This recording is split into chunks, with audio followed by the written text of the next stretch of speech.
드라마 토마토로 마른 여성의 마음을 훔친 배우 김석훈 씨. 요즘 유튜브 채널 나의 쓰레기 아저씨로 많은 사랑을 받고 있는데요. 김석훈 씨는 쓰레기는 미래다라는 것을 믿고 길거리를 돌아다니면서 쓰레기를 줍는 것으로서 사회에 큰 영향을 주고 있습니다. 한때 누구나 따라하고 싶을 정도로 유명했던 셀러브리티였던 김석훈 씨는 이제 에코브리티로 사람들에게 선한 영향력을 나누고 있습니다. 여러분은 오늘 어떤 선한 영향력을 베풀고 계시나요?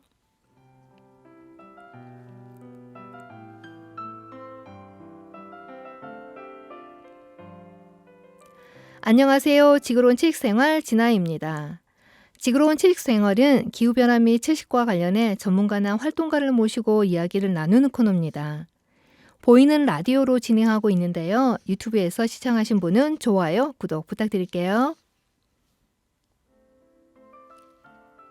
자, 오늘은 수리할 수 있는 권리, 수리권에 대해 환경과 사랑의 강재은 대표님과 함께 이야기를 나누려고 합니다. 자, 초대 손님을 뵙기 전에 노래 한 곡 듣고 돌아오겠는데요. 플라닛 프로텍트 아카데미의 The Repair Song을 듣겠습니다. Oh, let me tell you now. Repair ourselves, repair our relations, repair Mother Earth for future generations. Repair ourselves, repair. 네, 지난달에 강재훈 대표님으로부터 전주시 플라스틱 쓰레기가 관한 모든 것에 대해서 이야기를 들어봤었는데요. 이 내용은 유튜브 지구로운 채식생활에서 확인하실 수 있습니다. 오늘은 수리권에 대해 이야기를 해주실 강재훈 대표님을 소개합니다. 안녕하세요. 반갑습니다. 듣는 분 박수 사랑관경 해주시고요. 강전입니다. 네, 좀 더 본인 소개를 잠깐 해주실 수 있으실까요? 예, 쓰레기 아저씨는 아니고 쓰레기 아저씨. 쓰레기로 먹고 사는 네. 전주시에서 쓰레기를 처리하고 수지 분반하고 재사용하고 재활용하고 네. 처리하고 있는 일을 하고 있는 사랑관경의 강지원입니다. 네, 요즘 이제 쓰레기를 먹고 사는 사람이 있고 쓰레기로 인해서 인기를 얻고 있는 사람이 있고 쓰레기가 대세인 것 같습니다. 언제 이런 때가 있었나 싶어요. 저희 우리 문명사회에서 쓰레기가 이렇게 관심을 받는 게 그런 생각이 들고요. 그렇죠. 네. 우선 이제 우리가 나눌 이야기가 이제 수리권이잖아요. 수리권에서 이제 얘기하고 싶은 것이 먼저 이제 가장 우리 일상생활에서 나하고 뗄 수 없는 게 이제 핸드폰인 것 같아요. 네, 우선 대표님께서는 핸드폰을 이렇게 한번 구입하시면 얼마 정도 이용을 하시는지 궁금하고요. 네, 또 만약에 어떤 핸드폰뿐만 아니라 전자기기를 구매했을 때 어느 정도 사용을 하시는지 궁금합니다. 보통 한 3년에서 5년 사이인 것 같은데요. 뭐 제품의 수명이 다했다기보다는 저는 보통 잘 잃어버려서 예, 그래서 좀 새로 구입하게 되는 것 같습니다. 이 목에다 걸고 다녀야 되는 거 아닌가요? 예, 그래야 될 것 같습니다. 그리고 이제 제품을 저도 이제 그런 경험이 있는데 고장이 나서 수리하는데 참 불편한 점이 많아요. 네. 이제 쓰레기를 먹고 산다고 하셨으니까 쓰레기와 관련된 대표님께서는 만약에 가능한 이제 쓰레기를 사람들 많이 버리지 않는 게 좋으시잖아요. 예, 당연하죠. 그렇죠. 그런 예. 일을 지금 하고 계시는 거고. 그런데 이제 제품이 고장이 났을 때 분명히 이제 수리를 하거나 이제 사거나 해야 될 텐데 아마 수리를 하는 방향으로 가셨을 것 같아요. 환경 보호 예. 측면에서. 그런데 불편한 점이 어떤 점이 있었을까요? 예. 뭐 이번 주제에 대해서 수리권을 얘기한 배경에도 있는데요. 제가 얼마 전에 다이슨 청소기가 좀 고장이 났어요. 네. 뭐 그러다 보니까 뭐 청소를 또 바로 진행을 해야 되니까 저희가 이걸 고치러 AS 센터를 갔는데 굉장히 작은 선이 하나 떨어진 거였거든요. 근데 이 청소기 헤드 전체를 교체를 하라고 하더라고요. 그래서 아니 이렇게 간단한 자가 수리하면 될 수 있는 것들인데 왜 이 헤드를 전체를 가려고 하느냐 이렇게 질문을 했더니 이 부품이 오는데 4개월이 걸리고 실질적으로 수리하는데 비용이 11만 4천 원인데 네. 헤드를 전체를 교체하는 비용이 11만 4천 원이라는 거예요. 나는 어떻게 선택의 권한도 없이 강제로 이걸 구입할 수밖에 없구나. 또 어떤 사람들은 그렇게 착각을 하더라고요. 오, 정말 수리할 돈으로 새 걸로 교체해 주니까 오히려 큰 이득이네. 네. 그런 착각을 갖다 하게 만들더라고요. 그래서 음. 나는 내가 수리를 하고 싶어도 수리를 갖다 강제로 거부당한 경험이 있어서 아, 이렇게 간단하게 수리할 수 있고 많은 비용도 들이지 않아도 되는 것들을 왜 의도적으로 우리는 강제로 강압적으로 이렇게 제품을 갖다 구매해야 되는 건지 뭐 자원 순환이나 자원 낭비 차원에서도 문제긴 하지만은 음. 아주 경제적인 차원에서도 상당한 부담들이 작용이 되는 거거든요. 네. 예. 환경적인 부담, 경제적인 부담 두 가지가 이제 관련이 있다라고 보고요. 네, 이제 많은 사람들이 방금 말씀하셨던 것처럼 이제 비싸니까 네, 네. 부품을 살 경우 비싸니까 그냥 새 거 하나 사는 게 낫다라고 그렇게 사실은 이렇게 유도를 하는 것 같아요. 서비스 센터에서. 그리고 네, 이제 어떠한 외국 제품 같은 경우는 이제 서비스 센터가 멀거나 아니면은 꼭 지정된 어떤 서비스 센터에서 받아야 되고 그렇지 않을 경우에는 뭐 페널티라든지 어떤 불이익이 있다라는 식으로 협박 비슷하게 하는 것 같기도 하고 네, 그리고 네. 이제 가장 오래된 제품 같은 나는 더 쓰고 싶은데 하나만 방금 선만 고치면 되는 건데 부품이 없으니까 전체를 바꿔야 된다. 그런 어떤 강요당하는 그런 거 아마 대표님뿐만 아니라 저를 포함해서 많은 어떤 소비자들이 그러한 어려움이 있을 것 같아요. 그래서 어쩔 네네. 수 없이 새 제품을 사야 하는데 그래서 이제 우리가 우리 수리권에 대해서 얘기를 나누어야 되는 것이고요. 네. 이제 수리권이라고 하는 것은 소비자가 수리를 할 수 있는 권리라는 뜻으로 알고 있습니다. 예, 그럼 예. 우리가 기본적으로 어떤 물건을 살 때 품질 보증 연도 내에서는 무상으로 서비스를 받을 수 그렇죠. 있잖아요. 예. 그리고 이제 그 무상 보증 기간이 끝나면 이제 유상으로 서비스를 받는데 그것과 지금 우리가 말하는 수리권과는 좀 다른 점이 있나요? 아, 예. 보통들은 수리에 관한 권리에서 나는 의무적으로 법적으로 보장된 기간 내에 AS를 갖다 받는데 뭐 또 다른 수리권들이 필요할까 이런 말씀들을 하시는 분들도 계시는데 정확하게 말씀드리자면은 법적으로 정한 AS 기간 같은 경우는 수리를 받을 당연한 권리인 거고요.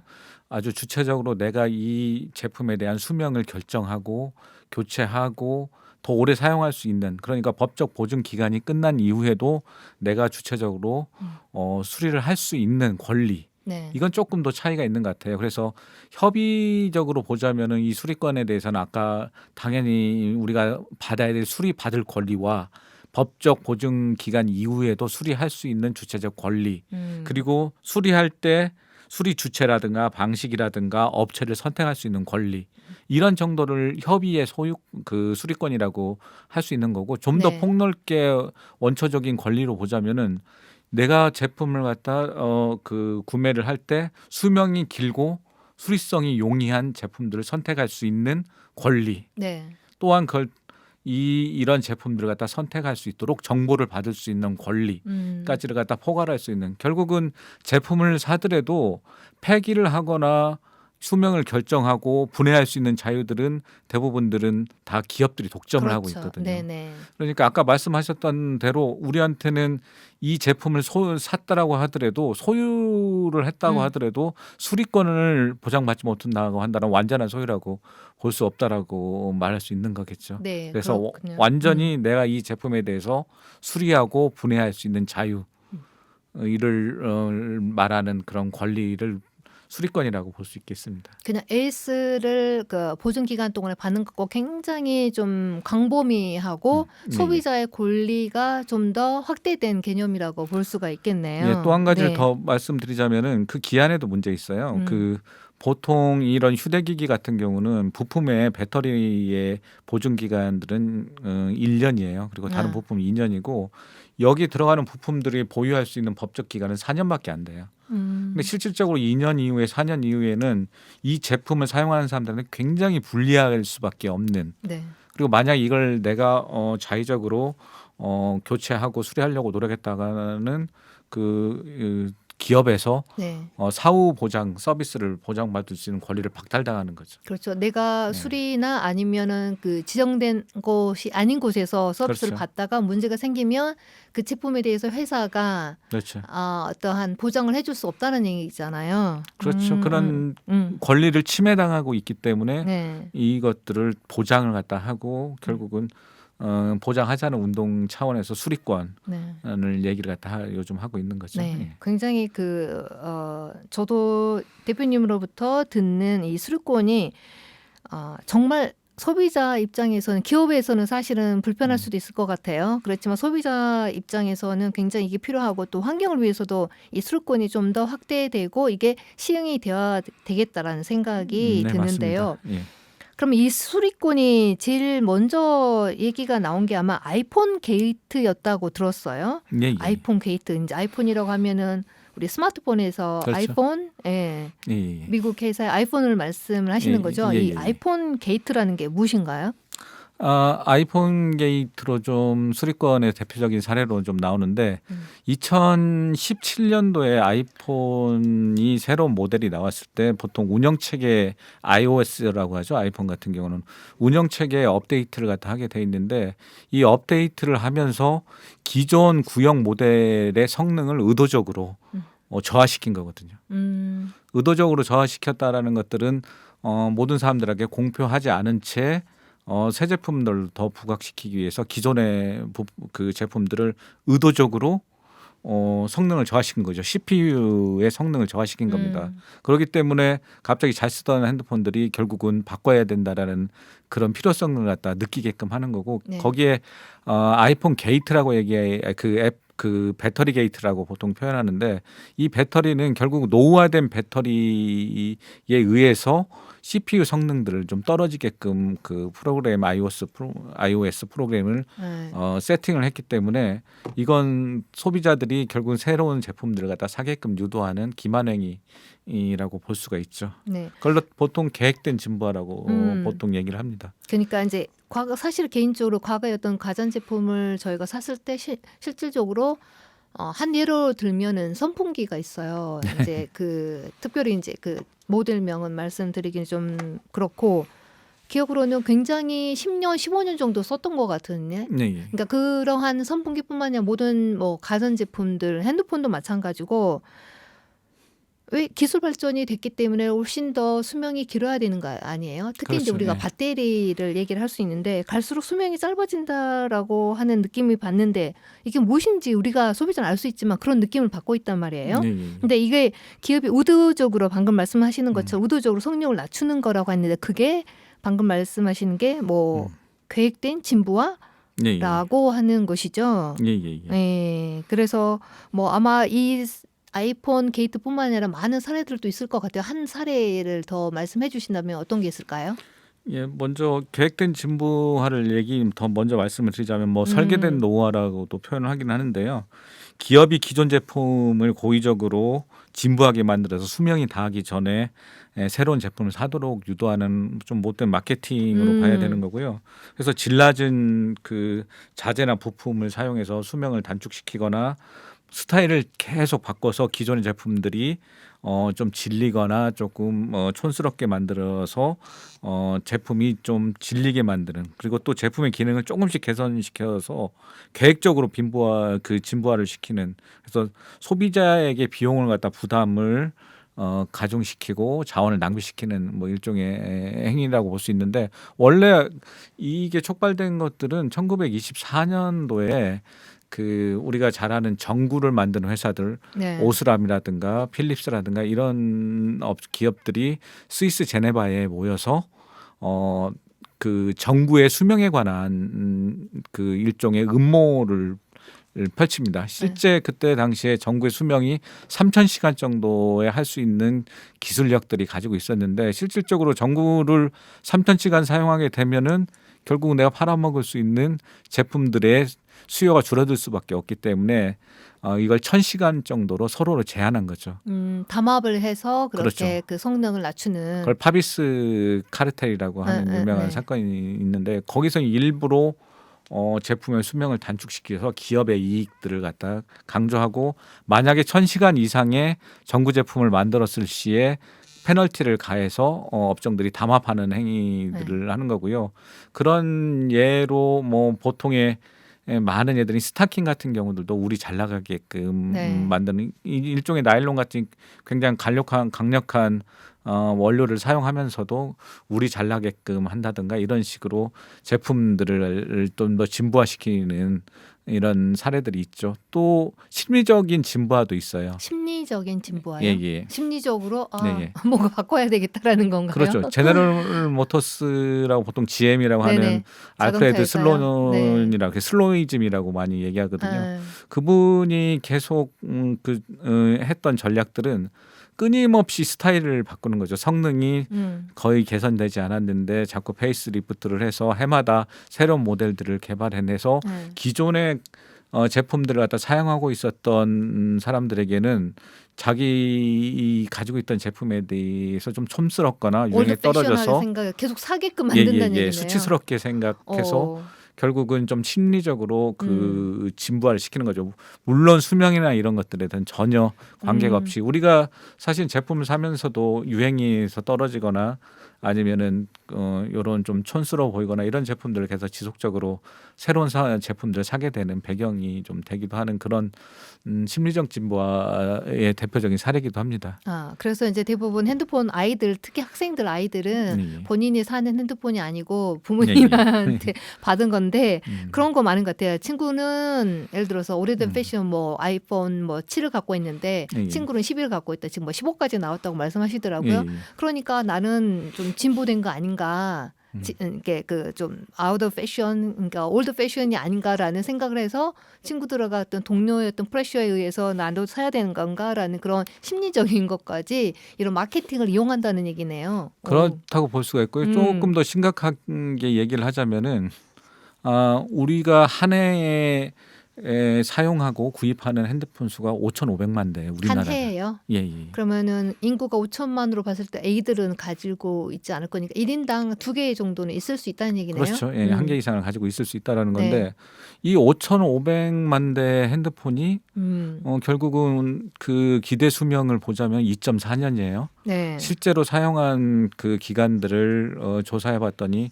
2.9년입니다. 그러니까 5,500만 대가 2년 사이에 폐기되는 거예요. 거기 다 어디로 가는 건가요? 그러니까 이게 그쵸. 과연 네. 수명이 다하거나 네. 고장이 나서 이 핸드폰을 그 새로운 핸드폰을 구입했을까라는 예. 생각과 함께 멀쩡한 핸드폰들이 결국은 폐기되는 과정. 특히나 또 폐기를 선택할 수 없는 수밖에 없는 결국은 AS에 대한 비용들이 좀 더 부담이 되거나 네. 아니면은 고치기가 쉽지 않은 수리권들이 잘 보장이 안 돼서 결국은 선택을 강요당할 수밖에 없는 상황이 오기도 하죠. 예. 네. 그래서 그 2017년도부터 그 매년 10월 세 번째 토요일은 국제 수리의 날이라고 합니다. 예. 이제 전 세계가 이제 국제적인 날을 정할 정도로 이 기기 전기 제품들이 환경적으로 문제가 되기 때문에 그런 것 같은데 이란 우리 지금 그 1년에 5,500만 대의 핸드폰을 사고 2년 후에 다시 버리는 그런 것들이 반복이 됐을 때 이게 환경에 어떤 문제가 되는 것일까요? 예, 일단은 그 전기전자 폐기물 양 자체를 보자면은 2019년 기준이기는 하지만은요 전 세계적으로 5,360만 톤이거든요. 5년 사이에 무려 21% 정도 기하급수적으로 좀 증가했습니다. 그래서 오는 2030년에는 7,400만 톤의 전자 폐기물이 발생할 걸로 예측되고 있는데요. 요 폐기물들은 보통 선진국에서 많이 발생해서 아시아나 아프리카로 수출돼서 보통 폐기물 식민주의라는 문제들까지도 지금 만들어내고 있거든요. 그리고 5,360만 톤 가운데 한 17.4%인 850만 톤만 적합하게 재활용되고 있고요. 나머지가 한 82.6%니까 4,500만 톤 정도는 제대로 기록되지 않고 적합하게 처리되지 않고 있다라는 거죠. 네. 그리고 전자제품 처리할 때 주의해야 된다고 하는 것들은 결국은 처리의 어려움과 위험성이거든요. 네. 우리가 알다시피 전자 폐기물은 뭐 납, 카드뮴, 수은, 크롬, 망간, 바륨 유독성 화학 물질이 집적화돼서 심각한 환경 오염 문제를 갖다 일으키고 있거든요. 이걸 해체하거나 분해하거나 재활용부터 매립 하거나 침출 폐수하거나 소각시 오염물질 발생이 처리의 전 과정에서 잔류성 유기 오염물질을 갖다 남기게 됩니다.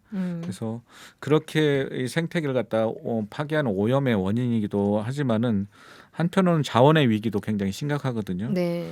핸드폰이라든가 전자기기에서는 많은 화석 연료도 사용되지만 희귀 금속들이 굉장히 많이 사용됩니다. 그래서 여기에서 자원 채굴에 관련돼서 탄소 발생의 문제뿐만이 아니라 생태계 파괴까지 이어지는데요. 우리가 보통 고릴라는 핸드폰을 미워해 이런 좀 유명한 책들이 네. 보면 알 수 있듯이 콩고의 예인데요. 콩고 같은 경우는 보통 핸드폰의 주요 그 희귀금속인 코발트라든가 네. 콜탄 네. 이런 것들이 주요 생산국이거든요. 그러다 보니까 이걸 채굴하기 위해서 고릴라의 그 서식지가 파괴된다라든가 이런 문제들을 갖다 지속적으로 일으키고 있고요. 다른 이니셔티브를 갖다 볼 필요가 있어요. 그리고 이 자원 채굴을 하기 위해서 굉장히 어린 아이들이 납치되고 네. 있기도 하고 네. 또 납치된 여성들의 또 그 성착취 문제까지 아주 인권적인 그 이니셔티브까지도 굉장히 많이 문제가 되고 있습니다. 물론 뭐 폐업폰이라도 착한 금속 네. 그런 과정들을 갖다 조금 더 공정하게 개선시키는 뭐 대안적인 얘기도 많이 나오지만 결론적으로는 사용량을 줄여서 자원의 사용량들을 줄이는 것들이 해결의 우선 과제라고 볼 수가 있는 거죠. 네, 이제 환경적으로 그 잔류성 유기물질로 인해서 토양 오염이 될 수도 있고 그렇죠. 수질 오염이 될 수 그렇죠. 있죠. 그다음에 자원을 채굴하는 과정에서 이산화탄소 배출을 또 무시할 수도 없고 그리고 어떤 대부분 저개발 국가에서 그러한 자원들, 광물들이 발견되면서 거기에서 일하는 노동자들의 착취라든지 인권 타락이 있을 수 있다라는 얘기. 그렇죠. 예. 그래서 사용량을 줄이는 게 이제 필요하다는 말씀을 해주셨고요. 예, 예. 그렇다면 이제 우리나라로 문제로 좀 들어가 볼게요. 우리나라에서도 이 수리권과 관련해서 2025년부터는 순환경제사회 전환 촉진법에 수리권 관련 조항이 있다고 들었습니다. 그게 어떤 것인지 좀 말씀을 부탁드릴게요. 예. 우리가 2022년 12월 28일 날 그 순환경제사회 전환 촉진법이 국회 본회의를 통과를 갖다 했어요.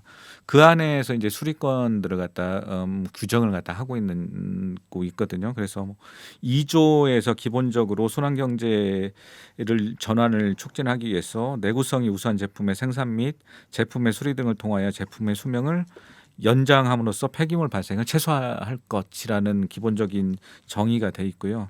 그리고 제20조 보면 지속 가능한 제품의 사용에 관해서 대통령령으로 지정을 갖다 하게 돼 있어요. 그래서 그 대통령으로 정하는 기준이 보통 한 3가지 정도로 나눠지는데 수리에 필요한 예비 부품의 확보, 그다음에 예비 부품 배송 기간, 그다음에 3번째는 그 밖에 제품의 수리에 필요한 사항을 대통령으로 정한다. 네. 실질적으로 이게 시행령으로 나와서 적용이 되려면 2025년 정도에 이걸 실행하게끔 돼 있는데 여기서 문제는 현재 법안에서 나와 있는 걸 보면 보증 기간 내에 수리 서비스를 제공하기 위한 부품 확보나 부품 기한만들을 얘기하고 있거든요. 네. 그래서 솔직히 수리권이 잘 보장될 수 있으려면은 기본적으로 거기에서 조금 더 확대된 좀 더 강력한 그 내용들이 구체적으로 논의가 돼야 된다고 생각이 들어요. 네, 그러면 예. 그 좀 더 강력한 어떤 구체적인 어떤 내용들이 수정이 돼야 되고 필요하다고 하는데 그 부분에 대해서 우리가 음악 한 곡 듣고 다시 이야기를 나누도록 하겠습니다. 네. 다시 2부에서 환경과 사람의 강재현 대표님과 좀 더 이야기를 우리나라에서 지금 실시될 예정인 순환경제사회 전환 촉진법에 대해 관한 수리권에 관한 조항에 대해서 좀 더 이야기를 나눠보도록 하고요. 음악 한 곡 듣고 돌아오겠습니다.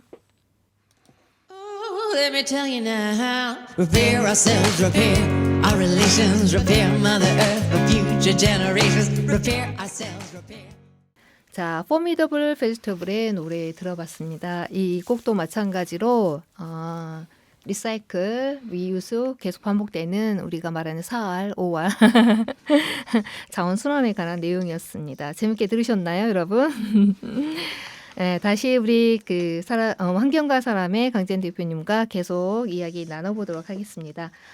좀 전에 이제 2025년부터 순환경제 사회전환촉진법의 수리권 관련 조항을 간단히 설명해 주셨는데, 그러면 이것이 이제 시행하기 전에 많은 준비 기간이 필요할 것 같아요. 그래서 어떻게 가야 하는지 방향에 대해서 잠깐 말씀해 주시면 좋겠습니다. 예. 아까 2025년 전까지 대통령령에서 정하는 수리에 필요한 사항이라는 부분들이 굉장히 중요한 부분인데요.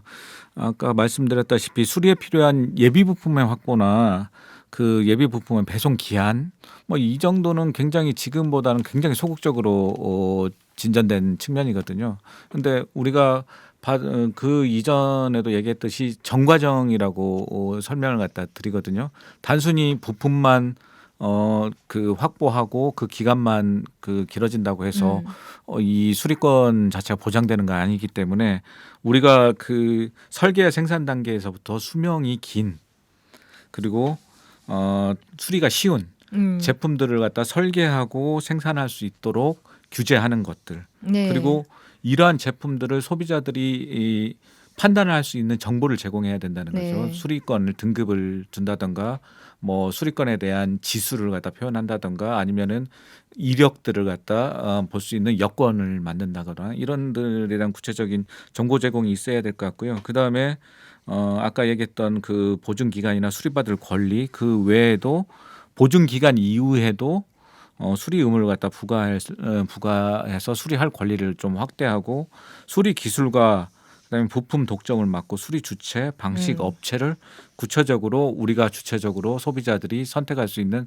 소비자의 권리를 강화시키는 방안까지도 구체적으로 이야기 되어야 된다고 생각합니다. 네, 지금 2024년이니까 지금 1년 정도 남았네요. 1년 정도 그렇죠. 남은 기간에 이 수리권을 이제 개시되기 전까지는 많은 어떤 소비자의 의견과 또 시민단체 또 기업의 그 다양한 목소리를 듣고 시행이 되어야 될 것 같다는 생각이 들어요. 어느 한편 기업에만 치중하는 게 아니라 다양한 의견을 듣고 그것이 모두를 위한 어떤 기본 법안이 되었으면 좋겠다는 생각을 해보고요. 좀 더 이제 이러한 우리나라는 2025년에 시작하지만 이미 유럽에서는 훨씬 더 앞서서 이러한 그 소비자의 권리인 수리권이 시행되고 있다고 하는데 그 유럽연합에서 일종의 그 배터리법이 통과됐다고 하더라고요. 이것이 무엇이고 그다음에 그 해외에서 있는 이 수리권에 관한 어떤 성공적인 사례가 있는지 그런 것들을 말씀해 주시고 이게 굉장히 저는 좋겠다. 그리고 소비자가 정말 쉽게 선택할 수 있다. 이게 소비자를 위한 하나의 그 수리권이라고 해야 될지는 모르겠는데 쉬운 프랑스의 수리 가능성 등급 의무제가 있더라고요. 그래서 요즘 요 세 가지에 대해서 좀 질문 여러 가지였는데 간략하게 유럽의 그 수리권에 관한 얘기 그리고 프랑스의 수리 가능성 등급 의무제를 좀 말씀해 주시면 좋겠습니다. 네, 우리는 걸음마 단계긴 한데 유럽 연합 같은 경우는 조금 더 우리보다 발빠르게 움직이고 있는 건 좀 맞고요. 그리고 대표적인 아까 예로 들어주셨던 유럽 연합의 배터리법이라고 얘기되는 것들은 해외에서 그러니까 유럽 연합 의회가 휴대기기에 들어가는 배터리를 사용자가 쉽게 제거하고 교체할 수 있도록 작년에 이 법안을 갖다 승인했거든요. 근데 적용은 사실은 2027년부터 적용이 됩니다. 예, 그래서 모든 배터리의 설계 단계에서부터 생산, 폐기, 재활용 등에 이르는 수명 주기의 모든 단계, 우리가 전 시간에 얘기했던 LCA라고 얘기했죠. 거기에 걸쳐서 규제를 강화를 갖다 하는 그 제도거든요. 그래서 사회적 그 규제를 갖다 강화를 해서 환경 및 사회적 영향을 축소화하고 소비자의 수리권을 보장한다는 그 대표적인 사례인데요. 유럽 연합 같은 경우는 신순환 경제 계획이라고 2020년도에 좀 발표된 내용인데 그 중에서 중요하게 볼 수 있는 것들은 에코 디자인 규정입니다. 그래서 수리를 할 때 수리 가능성에 대한 부분들을 요구할 수 있고 설계 단계에서부터 긴 수명들을 갖다 보장하고 수리가 용이하도록 제품을 만들 것들을 의무화하고 있고 주기적인 소프트웨어 업데이트를 의무화하고 있고 특히 중요한 것들은 서비스 부품 단종을 금지하는 기간들을 길게 두는 거거든요. 예, 예. 그래서 쉽게 단종을 하거나 쉽게 부품들을 갖다 생산을 폐기하지 않거나 중단하지 못하도록 강제한다는 것들이 좀 핵심이고요. 네. 그래서 좀 더 구체적으로 보자면은 생애 주기 전 과정에 조건을 달았어요. 제품의 수리성, 내구성, 업그레이드 가능성, 재활용성, 재활용 원재료 비율, 환경 발자국, 에너지 효율성, 또 특성 독성 물질에 대한 그 첨가 여부 등을 확인을 하게끔 돼 있고 이런 것들을 디지털 제품 여건이라는 제도를 통해서 소비자들이나 수리업자들이 접근들이 허용하게끔 만드는 것들이 좀 핵심이고요. 그래서 팔리지 않는 내구재 파기 금지 및 계획적인 노후화 금지법들까지도 좀 추진을 하고 있어서 가장 앞서 나가야 있다라고 볼 수가 있고요. 보통 다른 나라에 비해서 환경적 가치를 갖다 보통 소비자의 권한에 관한 부분도 있긴 하지만은 환경적인 가치를 갖다 굉장히 많이 뒀다라고 하고 있고요. 특히 프랑스 같은 경우는 조금 더 선명하게 나타난 제도로서 보통 수리 가능성에 관한 등급을 갖다 매겨서 생산한 그 소비자들이 실질적으로 이걸 보고 판단을 할 수 있게끔 하는 그 제도를 도입했다라는 건데요. 보통 수리 용이성 지수라고도 얘기를 갖다 합니다. 그래서 이 표기를 갖다 하지 않았을 경우 제조사에게 벌금이 부과되고요. 네. 그래서 수리 가능 제품을 그래서 5년 내에 프랑스에서는 60%까지 높이는 것들을 목표로 하고 있습니다. 5년 내에 60%까지요. 예, 예. 그러면 굉장히 전자 폐기물이 아주 많이 획기적인 네네 60%면 이 뭐 10% 20%가 60%면 상당한 획기적인 퍼센테이지인데요. 성과죠. 네네네. 그리고 더 중요했던 건 지금은 보통 핸드폰, TV 뭐 이런 등등 5개 품목에 대해서 지금 국한되어 있는데 이것들을 전자제품 외에 다른 제품들에 확대하려고 하는 그 움직임들이 굉장히 또 주목해 볼 만하다고 볼 수 있습니다. 마지막으로 좀 미국의 사례인데요. 미국의 사례 같은 경우는 좀 더 유럽보다는 소비자의 권리 강화에 조금 더 초점이 맞춰졌다고 볼 수가 있습니다. 그래서 그럼에도 불구하고 미국을 좀 눈여겨 볼 만한 것들은 법안이에요. 네. 결국은 미국 같은 경우들은 벌써 29개 주가 법안을 갖다 이미 상정을 갖다 하고 네. 법을 추진하고 있는 주들도 이미 5개 주가 법안을 갖다 하고 있는데 이걸 촉발하게 된 것들은 사실은 2021년도에 바이든 행정부가 그 요거에 대한 수리건에 대한 부분들을 행정명령을 내렸어요. 아, 네. 그러니까 애플이라든가 대규모 빅테크 기업들이 수리권을 독점하는 것들이 72개의 반독점을 규제하는 것에 해당된다라고 보는 거죠. 아, 네. 왜냐하면 소비자가 선택할 수 있는 권리들인 거잖아요. 수리권들은. 네. 그런데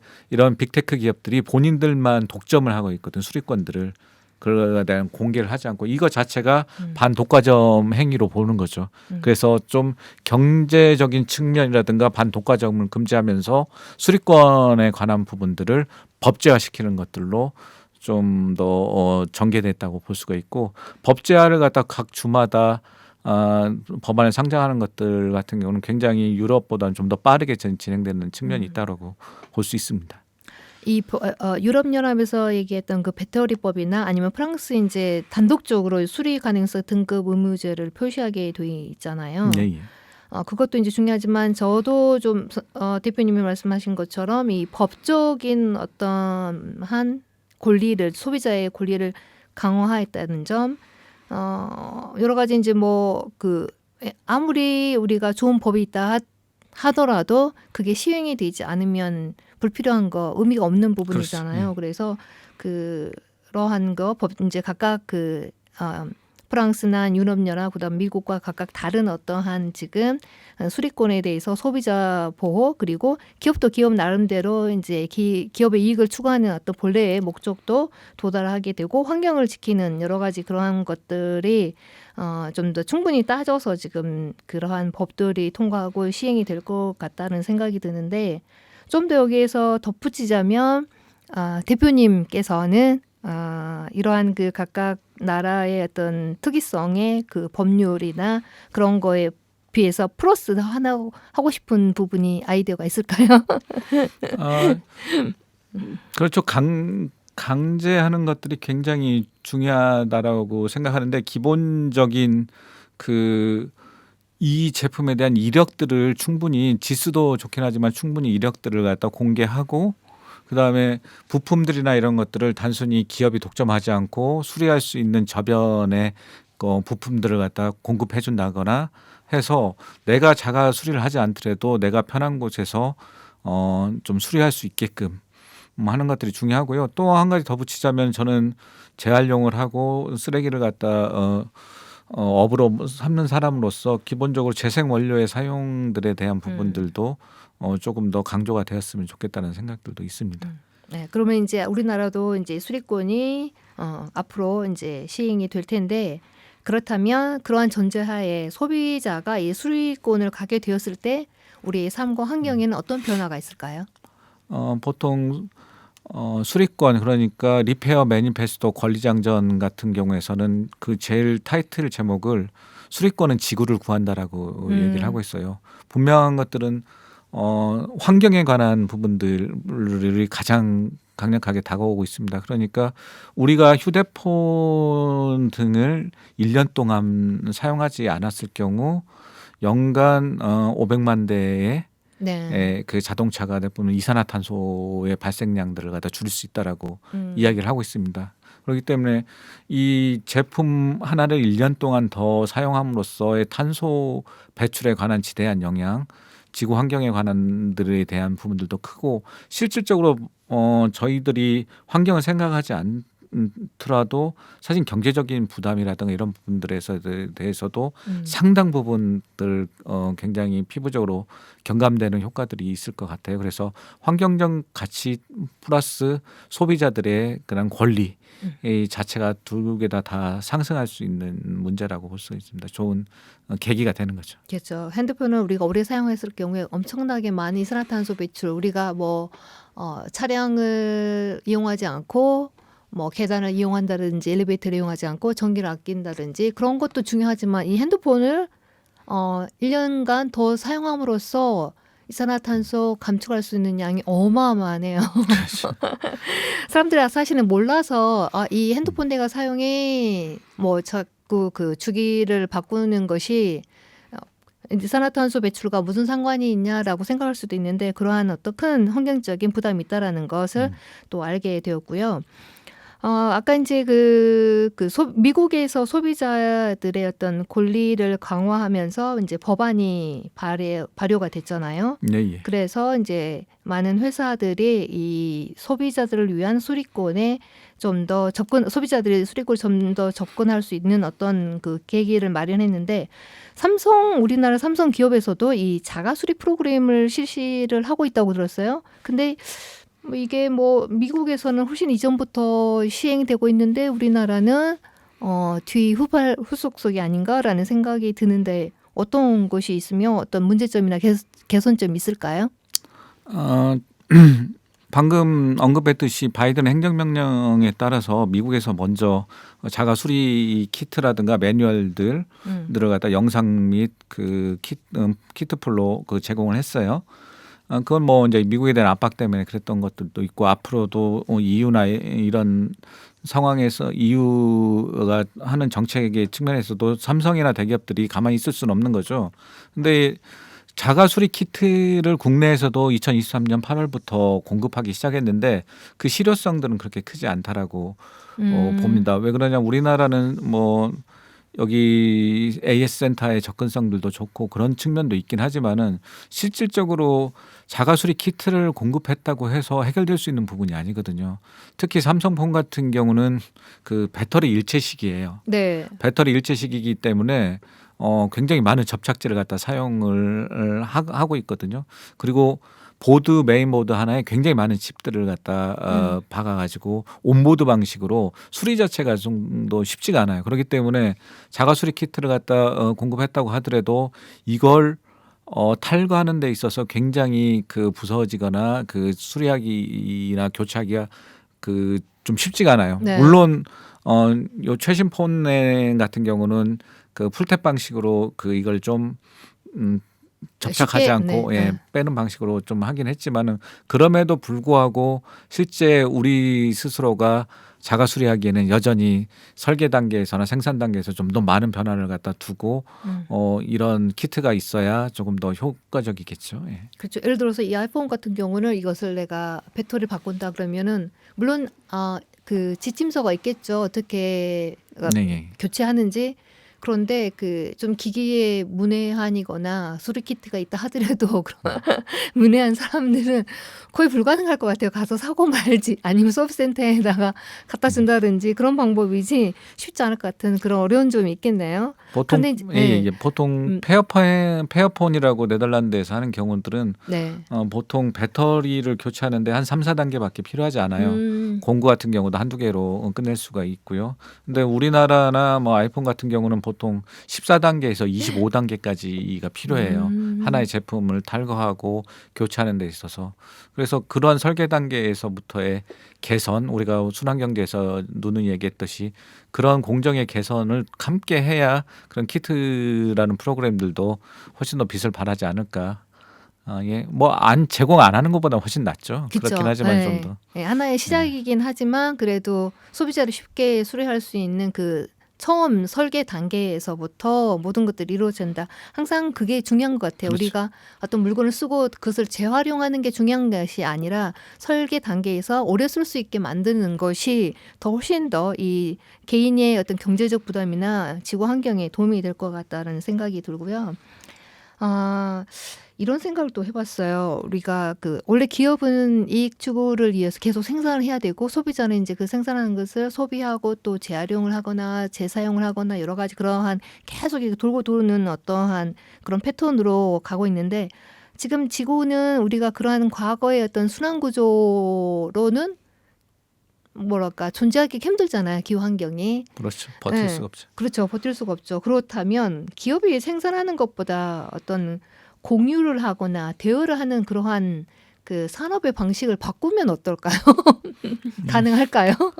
그런 측면도 많이 예측되거나 주장이 되고 있어요. 보통 구독과 대여 사지 마세요. 구독하세요. 예.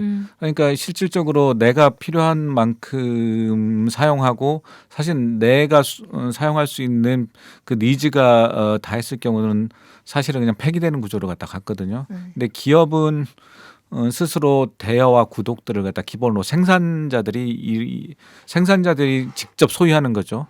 그래서 이것들을 니즈가 필요한 소비자들한테 구독하고 함으로써 제품군들을 갖다 관리할 수 있고 폐기까지 재사용할 수 있는 그런 시스템이 만들어지기도 하고 소비자들이 아니라 그들이 직접 생산한 기업들이 이걸 소유하고 있기 때문에 당연히 계획된 진부화가 끼어들 틈이 없는 거죠. 좀 더 튼튼하고 재사용이 쉽고 조금 더 오래 갈 수 있는 제품들을 만들 수밖에 없는 그런 구조적인 시스템들이 만들어지니까 굉장히 미래 사회에 있어서는 굉장히 중요한 화두가 될 수 있는 그 모멘텀이라고 봅니다. 그렇죠. 기업이 생산하는 어떤 생산 주체가 아니라 그게 소비의 주체로서도 되는 시스템이 되는 거잖아요. 그렇죠. 그러면 시스템이 훨씬 변하죠. 내구 연한이 길어질 것 같다는 예, 생각이 예. 들고요.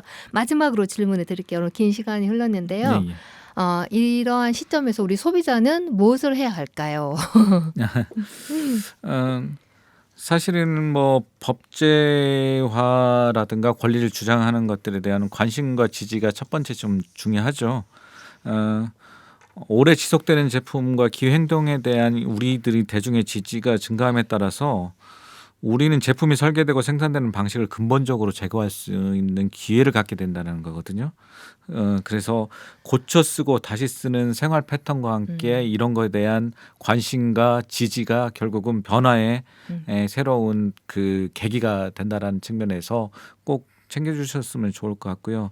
그다음에 우리 생산 및 소비 패턴을 변화하지 않고서는 뭐 기후 의무, 탄소 중립을 이행할 수가 없습니다. 그래서 미닝처럼 뭐 소비를 통해서 자기의 정의로운 가치를 보여주는 것처럼 우리가 오래 쓰고 다시 쓰는 것들이 수치스럽거나 네. 촌스러운 것이 아니라 나의 자랑스러운 가치와 문화가 되었으면 좋겠습니다. 그리고 그렇죠. I'll fix you. 알픽시 고쳐 쓰세요. 고쳐 쓰세요. 사람도 고쳐 쓸 수 있을까요? 네, 그 오래 쓰는 거 다시 쓰는 것이 절대 부끄러운 것은 아닌 것 같고 사실은 이 지금 기후 환경 시대에서는 그게 자랑스러운 나의 어떤 트레이드 마크가 되어야 그렇죠. 될 것 같다는 생각을 하고 저도 거기에 몰입하고 있습니다. 자, 오늘은 환경가 사람의 강지연 대표님과 함께 수리권에 대해서 얘기를 나눠보았고요.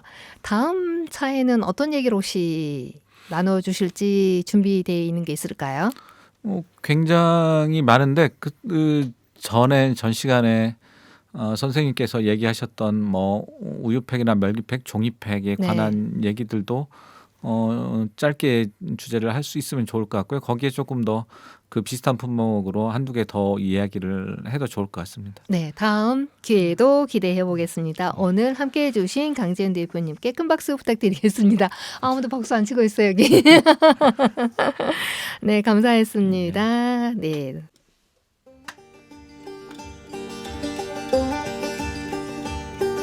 Well, I'm gonna get through this world the best I can if I can. 환경가 사람 강재훈 대표로부터 수리권에 대해 A부터 Z까지 들어봤는데요. 수리권이 소비자의 권리를 넘어 환경이 얼마나 중요한지에 대해서 배워보는 시간이었습니다. 기업은 친환경이라는 이름으로 소비자의 선택권을 요구할 것이 아니라 제품의 설계 단계에서부터 수리를 쉽게 할 수 있도록 하고 재활용보다는 오래 사용할 수 있도록 제품을 만드는 것이 필요하다는 생각을 해보았습니다. 청취자 여러분, 기업이 제품을 판매하는 것으로 의무를 다한 것은 아닙니다. 소비자는 기업에게 우리가 산 제품에 대해 수리할 수 있도록 하는 권리를 요구할 수 있습니다. 지구로운 채식생활은 지구 환경을 지키는 것이 곧 우리를 지킨다는 믿음으로 여러분을 만나고 있습니다. 다음 주에도 더 유익한 방송으로 찾아뵐게요. 지구로운 채식생활 진행자 진아였습니다.